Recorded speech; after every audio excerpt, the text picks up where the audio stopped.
Welcome back, everybody, to Niners Now. I'm your host, Brady Grustas, at GrustasBrady on X. You can follow me there. And today we've got another training camp recap with some new roster moves hot off the presses. And stick around until later in the show to see how the 49ers stack up against their division rivals. I'll be going position by position and ranking the teams in the NFC West. Before we begin, go ahead and subscribe down below, leave a like, leave a comment, and let's get into it. So training camp practice number 2 was on Thursday. And to start off, I want to talk about the newest roster move the Niners have made. On Thursday, the 49ers announced that they are releasing running back Izzy Abanikanda and signing wide receiver Quintez Cephus, who worked out with the team on Monday. Now, Cephus was a former 5th-round pick by Detroit and was a solid role player as a rookie. But every year of his career, he's gotten less and less production. He spent 2024 with the Rams practice squad, so at this point, he's likely just a camp body with some in-division rival intel. He's got decent size, but that's about it. I'd rank Cephus at number 74 overall on this team, just ahead of Junior Bergen and just behind Robert Beal Jr. Cephus is wide receiver depth, right? I mean, Kyle Shanahan said a couple days ago that he likes to have 12 wide receivers in his offseason program, and with Ayuk hurt, Pearsall hurt, and Cowing hurt, that created a bit of a need at the position. So they brought in Equinemius St. Brown and they brought in Quintez Cephus to fill those roles. In terms of the team at large, we did see Trent Williams, Nick Bosa, and Christian McCaffrey all take part in team drills after sitting out yesterday, which was all to be expected. Now let's talk about some early takeaways. Let's go to the offense first. The offense had a very nice day. Brock Purdy had one incompletion and was making sharp decisions all day long, according to ESPN's Nick Wagner. Nick Zakelj continued to play as the starting left guard while Ben Bartch rehabs. Ricky Pearsall was ramping up his side field workouts, and Sunday looks like a very realistic target date for Pearsall's return. Cowing, unfortunately, did not play today, or practice today, rather, after his pulled hamstring in Wednesday's practice. Some of the depth wide receivers had really standout performances today, including Isaiah Hodgins, Russell Gage, Malik Knowles, and undrafted rookie Isaiah Neyor, who had the highlight of the weekend so far. 50 yards downfield, Mac Jones throws up a bomb for Neyor, who elevated and made the catch over Jason Pinnock, Dallas Flowers, and Darrell Luter Jr. The play's already on 49ers social media right now. If you want to go check it out, I definitely would. It was a sweet grab, and if Neyor can make more plays like that, he will certainly make this team. Speaking of that play, Mac was excellent today. He was wheeling and dealing with the second team offense, and he was responsible for many of those nice plays by the depth receivers I mentioned earlier. I also want to shout out Jordan James, who had a big stiff arm as well today, very far downfield. I love Jordan James. Let it be known right now. The offense certainly won the day, which is great, but that did unfortunately mean that the defense had a bit of a stinker. In particular, the secondary was getting picked apart by Brock and Mac Jones. Deommodore Lenoir took some occasional breathers during team drills, which allowed Upton Stout to play slot corner with the first team defense. But Purdy went 13 for 14, and his one miss was an overthrown pass. There were no pass deflections by the secondary Thursday. I'm recording this on Thursday. With Nick Bosa back, Mykel Williams and Sam Ekwonu rotated opposite him at first team edge. And notably, Richie Grant got some work today with the first team at safety. Robert Saleh said in his press conference that both safety spots are up for grabs, so something to keep an eye on. Richie Grant got his turn today. Trent Williams gave Mykel Williams some love in his press conference, mentioning that it, quote, sucks to go up against Mykel Williams, end quote. Mykel had a great day. He held his own against Trent in the run game a couple of times, and he beat Colton McKivitz for a would-be sack. He was also seen lining up over the guard and dropping into coverage. It's clear to me that Mykel's going to play a lot of snaps this year, and he's going to be used in a lot of different ways. Let's also shout out the linebackers who made a couple of nice plays today. UDFA Stone Blanton picked off Tanner Mordecai with the third team defense. Nick Martin, the third-round pick, forced a fumble on fellow rookie Corey Kiner. And D. Winters got to talk with the media about how his interception on Wednesday was a direct result of film study from OTAs. Nick Wagner said it best: this sort of development from the younger guys on this team will go a really long way. this year. One more note on the defense. This isn't actually about the 49ers defense, but as I am recording this episode, it appears that the Raiders have released defensive tackle Christian Wilkins, who was a huge free agent ad from just a year or two ago.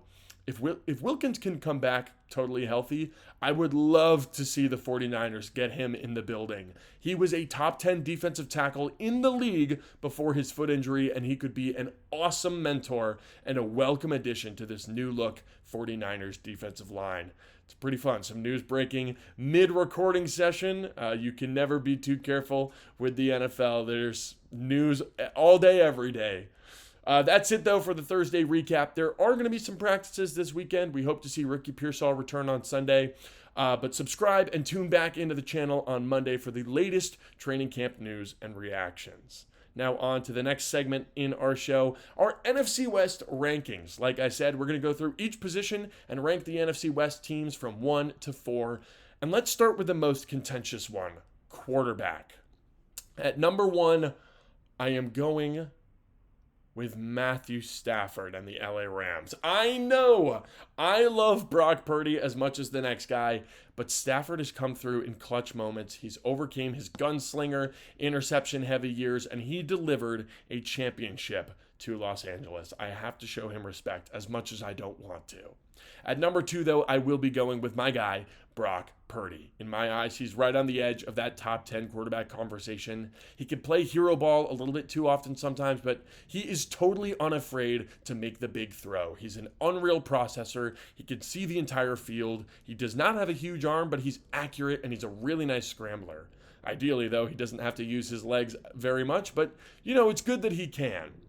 At 3rd, give me Kyler Murray. Kyler's a weird player. He's got all the talent in the world, but it has yet to translate to a whole lot of impactful football. I'd really like to see some more consistency out of Kyler, and I think last year was a step in the right direction, but right now I still have him below Brock Purdy.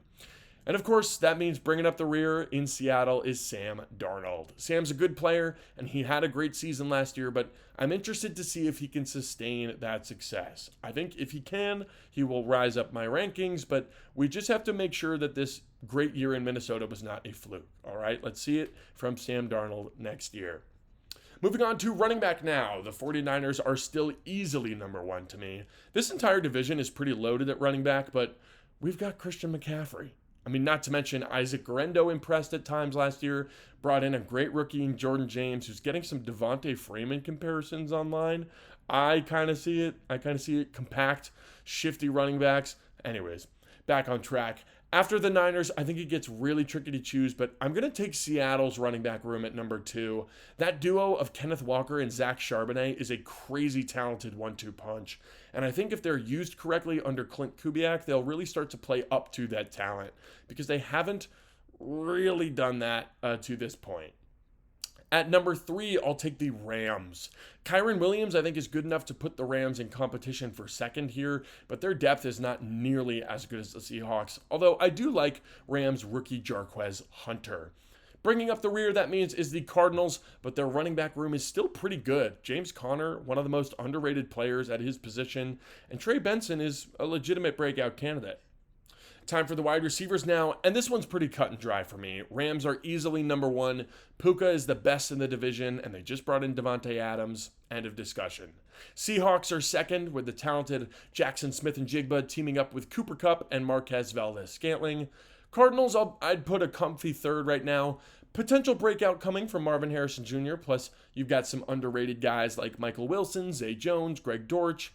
And that means for now, the 49ers do come in last. I think they've got the potential to have the best receiver room in the division, but as I'm sure you're aware, there are so many question marks. The Niners receiver room will have to prove themselves as a really legit unit before I can put them any higher on lists like this. And no, Quintez Cephas does not change my mind on that ranking. The Niners are back on top for our next position, though. That's tight end. George Kittle, best in the league, and the best in, of course, our division. Trey McBride is an easy second, however. He's a great player. At 3rd, I'm going to go with the Rams, who I don't think have a good starter at tight end, but they are very deep. They've got Tyler Higbee, rookie Terrence Ferguson, Colby Parkinson, and Davis Allen, who are all playable guys pretty solid tight ends, all four of them. And that leaves Seattle in last, who recently cut veteran Noah Fant and are now leaning on rookie Elijah Arroyo, second-year man A.J. Barner, and former 49er Eric Saubert. Now let's finish off the offensive rankings with the O-line. At number one, give me the LA Rams. None of the offensive lines in this division are fantastic, but the Rams have a pretty solid one.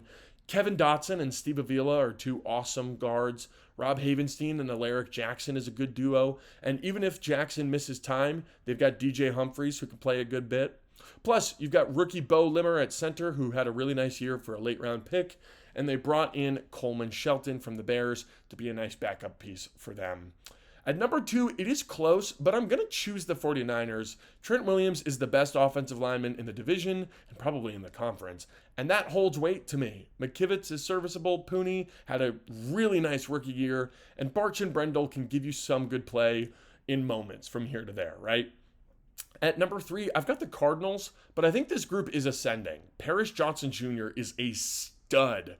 And if the interior can play well, they may very well be better than San Francisco's O-line next year. And then last, no surprise here, it's Seattle. They actually have some good players, but those players either can't stay healthy or can't play with good consistency, or both. On to the defense now. Let's start with the defensive line. Once again, this one's easy for me. I'm putting the Rams in first. We all saw what this unit did to Sam Darnold in the playoffs. Jared Verse is a star. He terrifies me. I loved him coming out of Florida State. I hated that he went to the Rams, and I've been vindicated in all those opinions since draft day. At number two, I'm going to take the new look Arizona Cardinals. You've got Josh Sweat as a nice number one edge rusher, but I love their defensive tackle room. Walter Nolan, Calais Campbell, Dalvin Tomlinson, nasty trio. And then you've got guys like Baron Browning, B.J. Ojolari, Darius Robinson, Zaven Collins, all these young, talented edge rushers to play opposite of Josh Sweat. In third place, I'm going to go with the 49ers. Nick Bosa is carrying a heavy load here. The rest of this unit is either just not very good or they're pretty unproven. However, there is definitely potential here. If Bryce Huff can turn his career around and the rookies can hit, this unit is shooting right back up to number one in the rankings, let it be known. And then last, once again, the Seahawks. I actually like some of the players on their D-line, but they're comfortably a tier below the rest to me. To the linebacker position now, the 49ers are easily number one here. Shout out Fred Warner. No more conversation needed. At number two, I'm going to take the Seahawks, though. I think the Niners are in their own tier, and then the Seahawks are in their own tier below the Niners, and then the last two share a tier, right? Talking about Seattle, though, you've got Ernest Jones, who's been a pretty solid backer for Seattle. He's a good player, and Tyrese Knight really came into his own. I expected him to take a little bit longer to develop, but, he showed some nice things in his rookie season. For third place, I'm going to give it to the Rams. The unit is pretty young, but Omar Spates, Chris Paul Jr., and Sean Dolak is honestly a pretty fun trio. And of course, that leaves the Cardinals in last. Akeem Davis-Gaither can't be your best linebacker. I mean, he's solid, but come on. At cornerback now, I'm taking the Seahawks at number one. While I think Tariq Woolen is a bit overrated, Devon Witherspoon is nasty. Witherspoon might be the best corner in the entire division. And they're deep, too. I like Nehemiah Pritchett, and I don't mind Shaq Griffin as a nice little depth veteran. I'll put the 49ers at two, but they could easily take the top spot, in my opinion. Lenore is a dog. Renardo is a dog in training. He had a nice rookie year, but he's got to avoid the sophomore slump before I can really stamp him as a top-level guy. Upton Stout is like, if Renardo is a dog in training, Upton Stout is a dog in training. Corner, I think, largely, on paper, is one of the strengths for the Niners team, even though they kind of got picked apart in training camp on Thursday, but, At number three, I'm taking the Cardinals. The group had very little experience, but it's loaded with young talent. They've got Will Johnson, Starling Thomas, Garrett Williams, Max Melton, Keitrell Clark, Denzel Burke. All of these guys are talented young players. They barely have any veteran presence, but that group's pretty exciting. In last place, though, it is clearly the Rams to me. Ahkello Witherspoon and Darius Williams aren't terrible, but neither of them are very good, and those are your starters. It's not like they have any real exciting projects on the bench. I mean, who am I supposed to get excited about? Kobe Durant? Emmanuel Forbes? I'm good. I'll pass. So let's finish off this segment now with the safeties, and the number one spot is pretty clear. Seattle's safety room is one of the best in football. You've got Julian Love, Kobe Bryant, spelled C-O-B-Y, and Nick Emanwari. That's just a loaded group. It's really, really good. Number 2, though, I'm going Arizona. Stud Budda Baker next to a solid starter in Jalen Thompson. And they've got good depth, too. They've got 2 young guys I loved in the draft process. Dadrian Taylor-Demerson and Jamie Robinson. Now, 3rd place is the Rams. I don't think they're deep at all, but Cam Kinchins played pretty well last year, and Cameron Curl is a solid player as well. Unfortunately, with Mustafa hurt, the 49ers are definitely in last place at safety. If some of those question marks can start to prove themselves by the time Mustafa is fully healthy, maybe this room can move up in these rankings. So that is it for the NFC West positional rankings. Am I too high on the 49ers at any positions? Am I too low? Let me know in the comments below. Hey, kind of a rhyme. Sweet.